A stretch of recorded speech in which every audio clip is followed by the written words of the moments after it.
Hi guys, நீங்கள் இன்றைக்கி பார்த்துட்ருக்கிறது 10th மேக்ஸ் எக்ஸசைஸ் 2.1ல் 9th சம். ஓகேவா? ஒரு பாசிட்டிவ் இண்டிஜர் வந்து எப்போவுமே ஹோல் நம்பராக தான் இருக்கும். அதை மனசில் கரெக்டாக வச்சுக்கோங்க. when divided by 88, அதை வந்து 88ஆல் டிவைட் பண்ணும்போது ரிமைண்டர் வந்து 61 வருது. சரி, அப்போ கோஷியன்ட் வந்து 88, ரிமைண்டர் வந்து 61. ஓகேவா? What will be the reminder when the same number is divided by 11? ஓகேவா? அப்போ நம்மளுக்கு ரிமைண்டர் வந்து 61 வந்தாச்சு. அந்த நம்பரை 11ஆல் டிவைட் பண்ணும்போது ரிமைண்டர் எவ்வளோ? இதுதான் கொஸ்டின். சரியா? ஃபஸ்ட்டு வந்து நம்ம வந்து ஒரு ஃபார்முலா ஈக்குவேஷனை ஃப்ரேம் பண்ணுவோம்.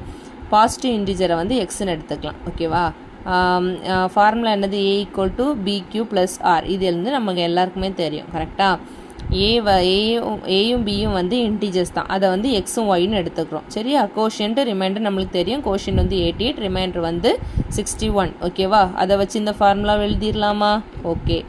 அடுத்தது வந்து ரிமைண்டரை கண்டுபிடிக்கணும். Same number is divided by 11. ஓகேவா? சேம் நம்பர் என்ன? 61 11ஆல் டிவைட் பண்ணும்போது என்ன டிவைட் பண்ணியிருக்கேன் நான்? 61 வந்து 11ஆல் டிவைட் பண்ணும்போது என்ன வரும்? 5 11s are 55. பேலன்ஸு 6 வருது. அப்போ ரிமைண்டர் என்னது? 6.